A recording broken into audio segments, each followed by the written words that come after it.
The Birds.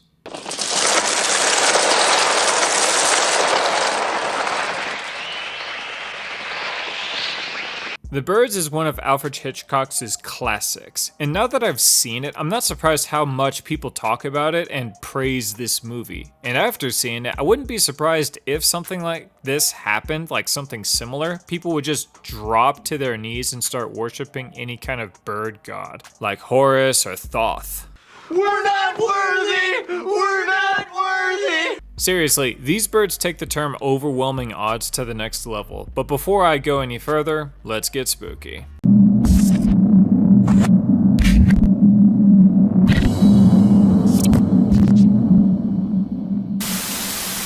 The movie starts off with our main girl Melanie picking up some special birds at the bird store. A hot piece of Giga Chad named Mitch walks in and mistakes her for an employee. And she being a thirst trap herself, I should really spend less time on social media and picking up these current day cesspool terms. Blasphemy! Blasphemy! They're both attractive and they both play around with each other. She plays being a store worker, but he plays not knowing who she really is. After the man leaves the store because they didn't have the lovebirds that he was looking for, Melanie decides to get them for herself and deliver them directly to his place as a pickup attempt. Is this really how dating was back in the 60s? But how does everything not turn into a catfishing scheme? If I match on a dating app with a woman, and within the first 2 messages she doesn't send a link to her OnlyFans or start talking about stock options, I panic. Is this a real human female? What about my plans in tracking them down and introducing them to my favorite song? Hey, Paul! So Melanie finds out where Mitch lives and drops the bird off, but a neighbor says he's a few cities away for the weekend and leaving the birds in the hallway is a no-go. So she just opts to driving to that place. She then asks a local mailman where he lives but wants to surprise him, so she rents a boat to sneak over. This is next level tail chasing. She delivers the birds he wanted for his younger sister, but she stays close enough for him to know she's still in the area, so he joins in on the game. As Melanie is rolling back to the mainland, she gets attacked by a seagull. Mitch and Melanie are surprised that it happened, but they wouldn't be if they saw the same video I did.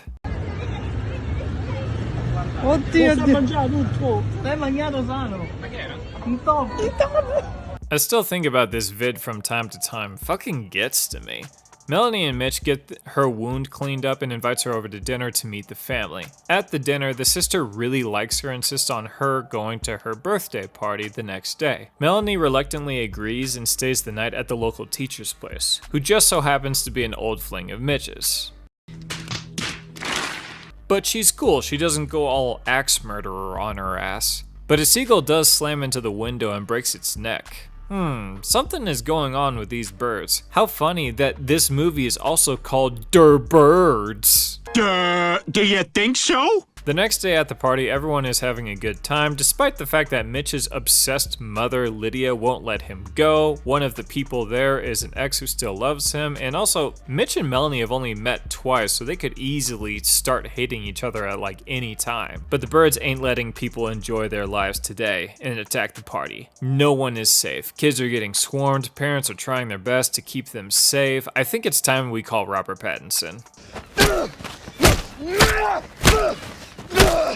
Later that night at Mitch's place, the whole family contemplates how odd the birds are being, and on cue, 100 sparrows just fly in through the chimney and fuck the place up. I know the birds here aren't all real, but the movie does a great job at showing how overwhelming the birds can be. They eventually leave and the cops arrive, but aren't much help because they don't really believe that the birds just all of a sudden became super aggressive, though even if they did, not sure what they could do. It's not like birds sleep together in large herds like animals and are easy to deal with if needs be. The next morning, Lydia goes to check on a friend, and this scene is pretty jarring. No music, she just slowly walks into the house, and the further she gets, the more trashed it is. Then she comes upon her friend's room and sees his body with his eyes pecked out. Again, no music, just a few zoom-ins on his face, and she just bolts. She doesn't even scream, she's in so much shock. Mitch goes with the cops to check out the now dead friend, and Lydia asks Melanie to go to the school to check out Mitch's little sister Kathy. She heads over, and on her way everything is fine, but when she's about to leave, there's at least a few hundred crows outside. Not an exaggeration, I looked it up, they trained about 3,200 birds for this movie. If that's not impressive, I don't know what is. The school of kids, along with the teacher, Old Fling, Annie, and Melanie bolt. Most are able to get away, but not without a scratch. Melanie is able to get into a local diner, and everyone in there is all calm and cool because no one else knows what's going on. And this is a very dialogue-heavy moment in the film. We got people who think it's the end of the world, people who mind their own business, people who are worried about their safety, bird experts who refuse to even consider people's testimonies of what is happening. But then a guy outside getting gas gets attacked, which leads to gas pouring into the street, and a guy smoking accidentally sets himself on fire. Then the 3,200 bird cast swoops in and fucks shit up. Melanie, Mitch, and Lydia are able to get a car and head to their place and go to Annie's house because Kathy is there, but they find Annie's dead body in front of her house. Oh damn.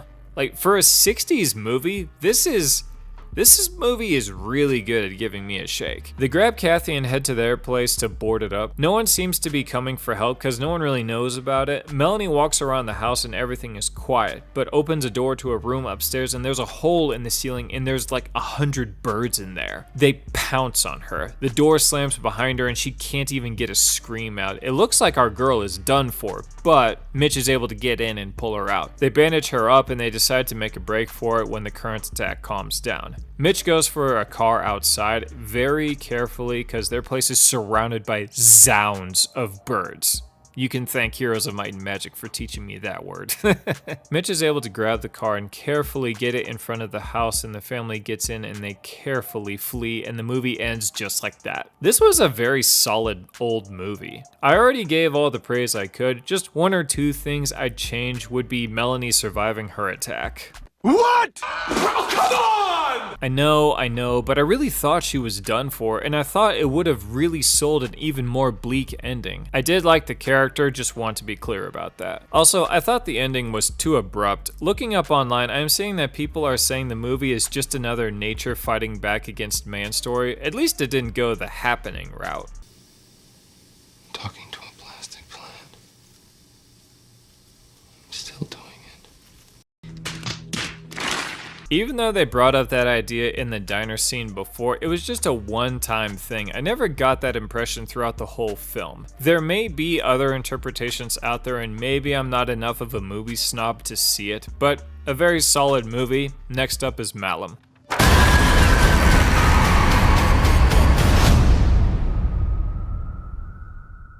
I may watch Last Shift as well because I heard there are very similar movies made by the same guy, so we'll see if I have the time. Thanks for watching. Stay spooky.